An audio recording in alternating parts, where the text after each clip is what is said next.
to save and relocate hundreds of prairie dogs. 3, 2, 1, and liftoff. And what to expect when NASA launches its first crewed mission to the moon in over 50 years.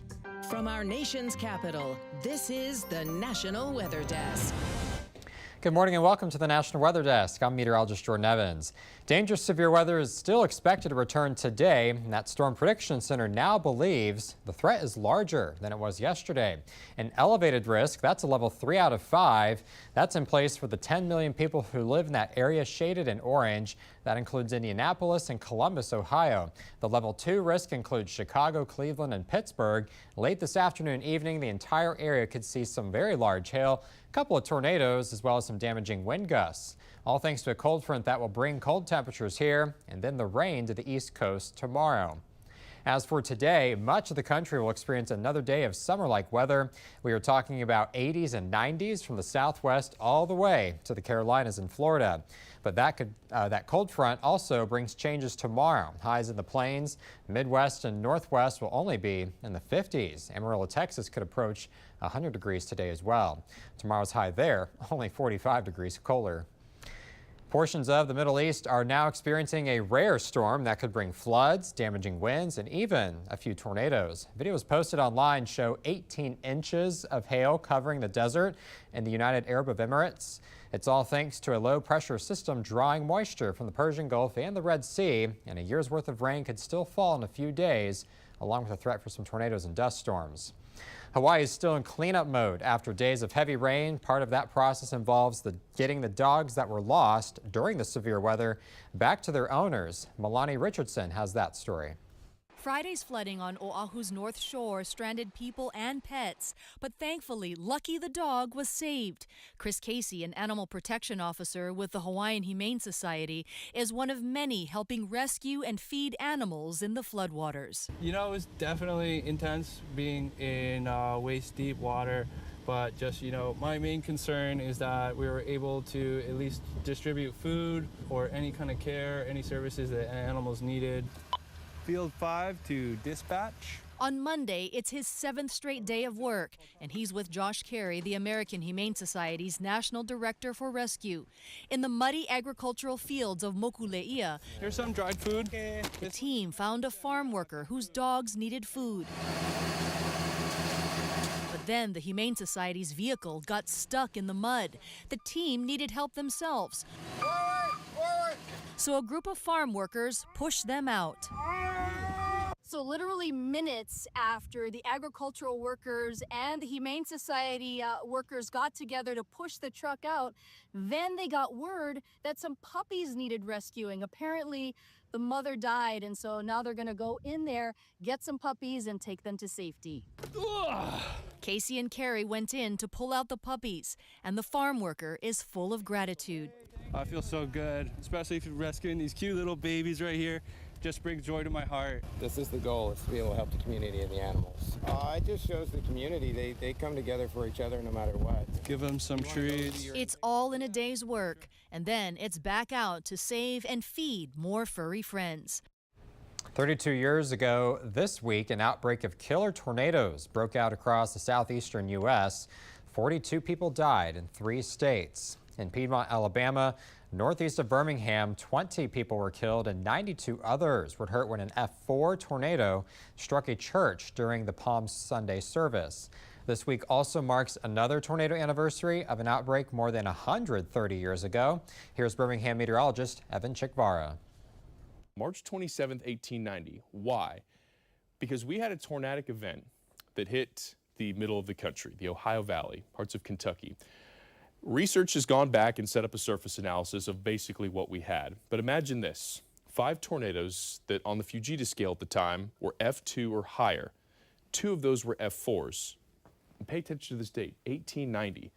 There is no warning system at this point. People are out and about, they're enjoying their day, and the next thing you know, a very strong tornado rips through parts of Louisville and other suburbs in the surrounding areas of Kentucky. This is a friendly reminder of being prepared. We have come such a long way. Our technology is phenomenal. Our lead time from National Weather Service is great. Have multiple ways to get alerts. Most people, if they get the alerts, go to their safe place everything's fine. It's a busy time of year. Weather radio is key. Having one of these, very loud. If you haven't had one before, these are wonderful. Know your safe space. Know somewhere to get. We've come a long way since 1890. There's still a long ways to go, but we can certainly help you be prepared, and we certainly know now when to look forward for severe weather. And Evan talked a little about being prepared for tornadoes, and with tornado season upon us, let's turn to meteorologist David Holtman, who has more on tornado development, the dangers, and also expands on what you can do now to make sure you're prepared for severe weather. Tornadoes are one of the most feared types of severe weather due to their rapidly evolving nature to turn a calm day into a severe storm in just mere minutes. That's why it's important to prepare yourself for when a tornado strikes and save yourself that precious time. No matter the strength, tornadoes can loft the debris and launch it at high speeds, which can pierce through walls and injure those nearby. This is why one of the first steps you should take when a tornado warning is issued is to get to the lowest floor in the most interior room. Put as many walls between you and the tornado. If you are driving, do not stay in your car. Find some building to take shelter in. Overpasses do not provide protection to the tornado and is often one of the worst places to go. Once you are in your safe place, you should have an emergency kit prepared to help you outlast the storm. If you have not touched the kit in a while, now would be a good time to update it. I would check any items that would have expiration dates. So if you have batteries down there, it's also a good idea to check your kit, not just for things that you need to take out, but also think about how has your household changed since you last put your kit together. Do you have a new family member? Do you have a pet? Do you have a baby? So these are all things to consider. Artemis 2 is on track to launch next Wednesday. It'll mark the first time humans will travel beyond Earth's orbit since 1972. Meteorologist Hannah Sheehy takes a closer look at the mission and the role weather will play. 4 astronauts will take off on a once-in-a-lifetime journey around the moon and back. The mission will last 10 days, where crew members will travel further into space than ever before. This mission serves as a critical step toward future lunar landings. However, the weather needs to cooperate in order for takeoff to happen. This mission was originally supposed to launch back in February of this year, but got postponed due to a rare Florida Arctic outbreak. Air temperatures must not exceed 94.5 degrees or dip below 38 degrees on launch day, or systems risk failure. Launch is also a no-go if there is any lightning or thunder within 10 miles of the launch. There will also be no launch through any rain or through any thick or unstable cloud layers. And those are just a few concerns. Other factors like upper-level winds can also delay takeoff. Artemis 2 will launch from Kennedy Space Center, where an estimated 400,000 spectators are expected to line Florida's coast. From Kennedy Space Center, Artemis 2 will gain speed through Earth's orbit. That's phase 1. Phase 2 is a 4-day journey to the moon, and phase 3 then consists of a lunar flyby, where astronauts will observe moon's far side and travel further than ever before. Phase 4, the final stage, is the return home as crew members splash down in the Pacific Ocean. It's been a winter for the record books in Juneau, Alaska. As of Monday, Juneau's International Airport received just over 201 inches of snow this season. That's the most in recorded history, breaking a record set 19 years ago. Helping set that mark was the snowiest March in history, with nearly 70 inches of snow just falling this month. Now you see it, now you don't. Record rainfall last fall revived Lake Manly in Deaths Valley's Badwater Basin. That's the hottest, driest, and lowest point in North America. It lasted a few months, but then the recent record heat dome arrived, causing that water to evaporate. It could return next year if there's enough heavy rain. If not, it could be years before we see it again.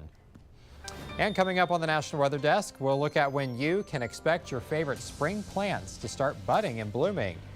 And we'll help you better understand cloud seeding and weather modification.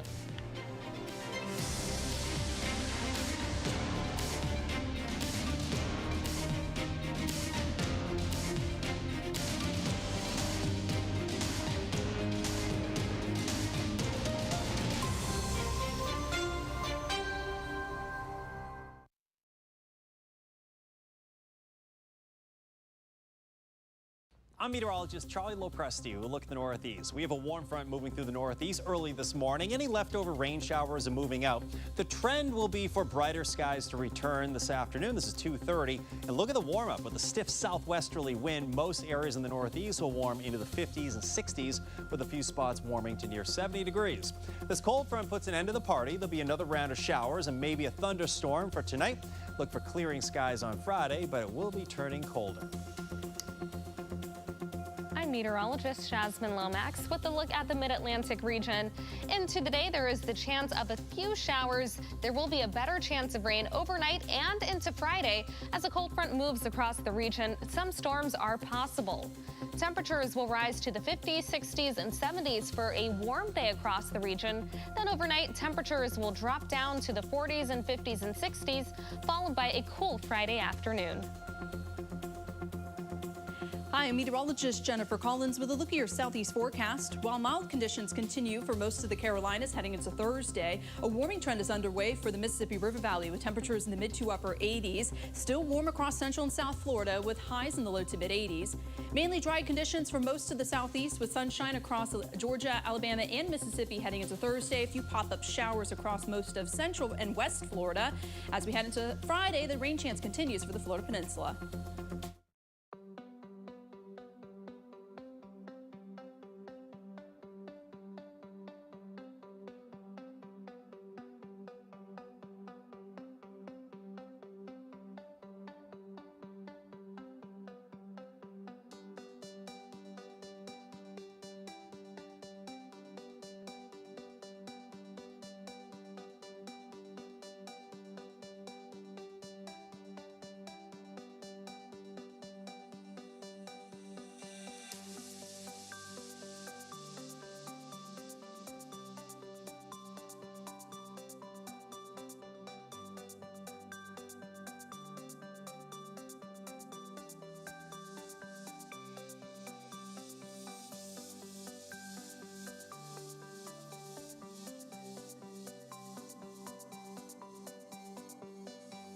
Weather Window, presented by the National Weather Desk. A snapshot of the day getting started and the pathway of promise ahead. A look at sunrise along these railroad tracks near Syracuse.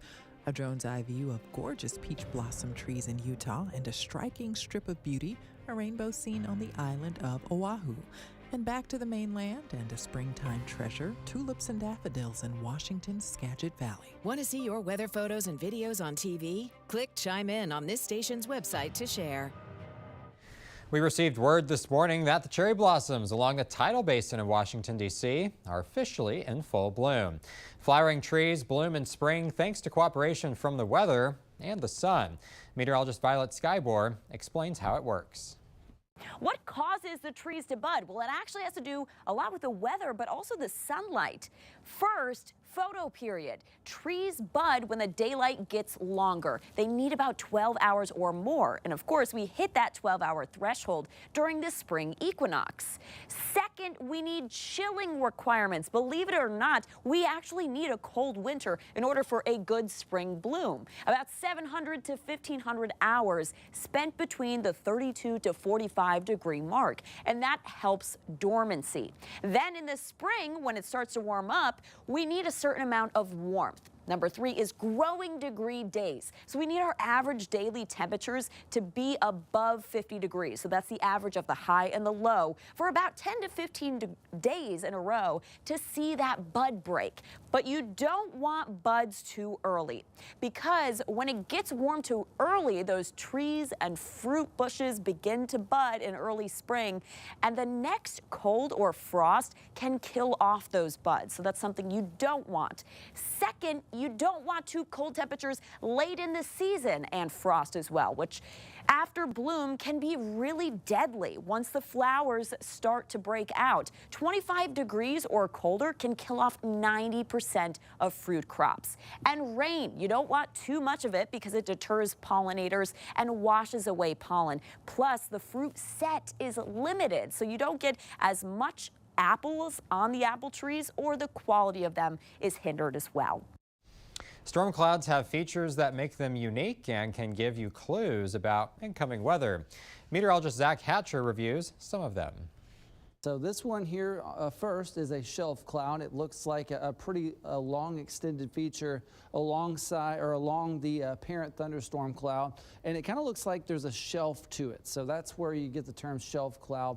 And then next on the list here we have a funnel cloud. We've pretty much all heard of this, but it's basically that lowering of the funnel from the parent thunderstorm and doesn't reach the ground. So if it's a funnel cloud, it's not a tornado, because that rotation, that wind swirling around doesn't actually reach the ground at that point. So we see a lot of these during severe weather season, and occasionally we get a tornado out of them. But a wall cloud, this one is something that doesn't quite reach the limelight all the time, or the spotlight. But you have this lowering here in the cloud, and it can be significantly lower sometimes. And from that, you have a lot of rotation, that rotating vortice, and then you can get a funnel cloud and then a tornado to drop down from the wall cloud. So if you think about a wall cloud, you can almost anticipate some pretty good rotation around that, or a tornado. And then you have scud clouds. Scud, that's a weird word, but basically it just means some rising air, a lot of moisture in place, and you have these real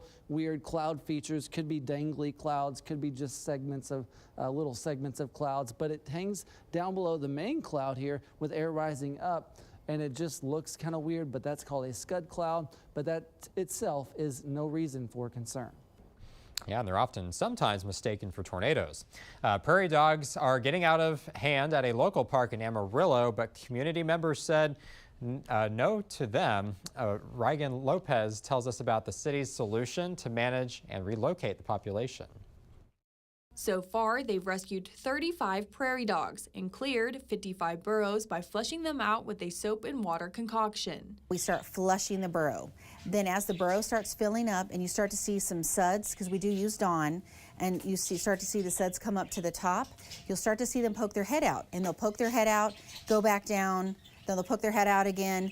And you have to time it just right so that you can capture them and not get bit. Just last week, the Parks and Recreation Board was considering options for removal, including eradication. That option upsetting people in the community. I'm also really proud of our community for standing up for their wildlife. You know, there's got to be a happy middle ground.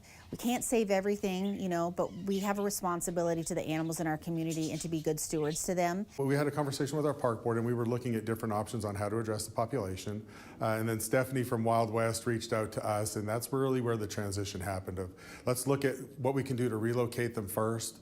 As the first priority. Stephanie Brady with the WWRC says the cost of water and soap is pricey, and due to the dangers of volunteers getting bitten, they need the community's help. So we actually have to pay team members to be out there on this particular project, and we have some volunteers helping as well. And the other thing is, while we have them in care, we've got to feed them. We pay for a veterinarian on staff that's going to be overseeing their care, along with the Texas Tech University fourth-year student will be here as well. And then, we're going to have to travel to different locations for release sites. A group of friends in West Virginia is making a name for themselves on social media. Their videos on trout fishing are popular with people in the mountain state. Meteorologist Brandon Stover has that story. Catching some trout in a cold mountain stream is hard to beat. But catching them with your best friends, even better. 3 dudes trout fishing adventures. That's what Wayne, Sam, and Brad decided to do 3 years ago. Each one of us has very unique gifts. Sam has a big heart. He's always wanting to, teach people fishing, even his 2-year-old daughter. Myself, I'm a social worker by trade. I'm kind of in the business of helping people.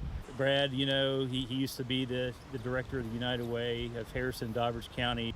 It started with taking pics of their catches. Then the idea of a name came up. Kind of started out as this joking. It was a joke. 3 dudes, there we go, Now they have their own Facebook and YouTube channels that continue to grow from their fishing adventures all across the state. Trout fishing is more than just catching fish. It's about reminiscing on those memories that we've had growing up in these mountains. That's what our whole page is about, is memories and getting people out to create them.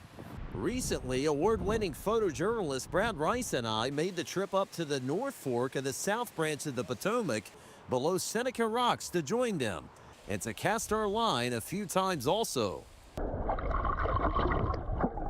fish were caught. I was lucky enough to land one rainbow trout, but Brad landed 2.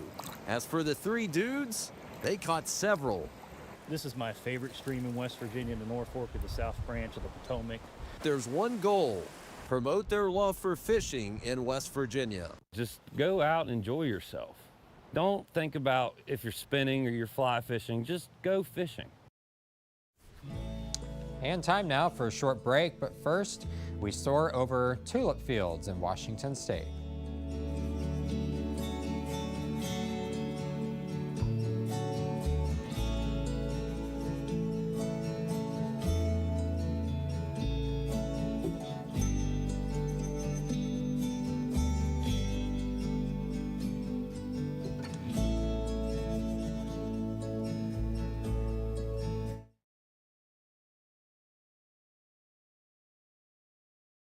Good Thursday morning, everyone. I'm meteorologist Andrew Buckmichael. We're dealing with some scattered strong to severe thunderstorms across the lower Great Lakes for the day today. It's going to be hot. Look at Wichita, 94 degrees. Getting up to about 93 in St. Louis, but a lot cooler for the day tomorrow once that cold front pushes its way through. Got a few flurries there to the north as the rain kicks out. Looks like we're dry across most of the Midwest on Saturday with temperatures starting to try to warm up a little. Good morning, I'm meteorologist Alex Garcia. Here's a look at your regional weather. Temperatures a little bit on the warm side for this time of the morning. We're looking 64 in Amarillo, 69 in Oklahoma City, and pretty warm down in Brownsville at 71. Very weak, little kind of dry line sits back on out toward the west. Not much activity today. We'll be watching a cold front as it comes down from the north. Otherwise, it's going to be another warm day. I'm meteorologist Alex Garcia. That's a look at your regional weather. Well, hi there and a good Thursday morning to everybody. I'm meteorologist Shannon O'Donnell. Out west, boy, it looks lovely along the California coastline.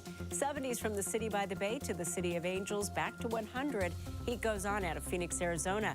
50s out of Jackson Hole, where a big disturbance will leave gusty conditions in its wake. High fire danger, especially into the panhandles of Texas and Oklahoma. And that's the scene from here.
You are watching the National Weather Desk.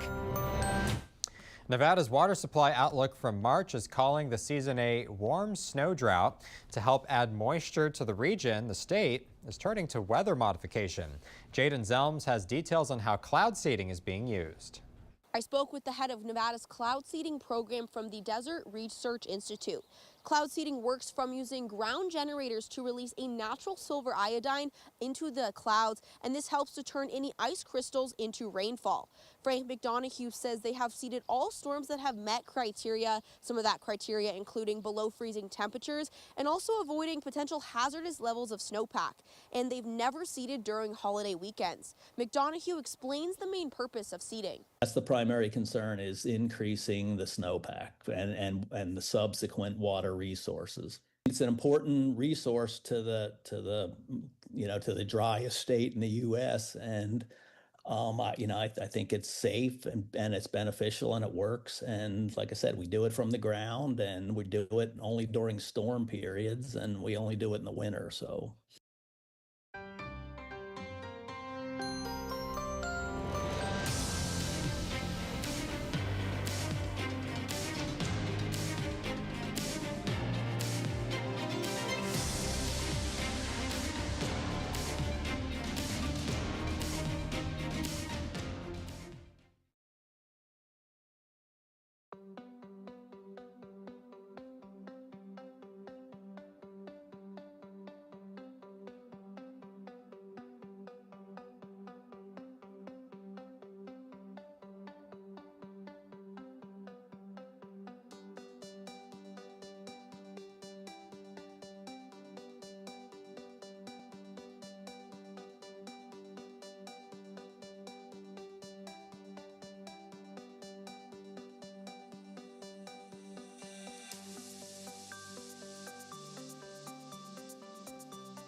Thank you so much for joining us. I'm meteorologist Jordan Evans. Make it a great day, and I'll see you back here tomorrow.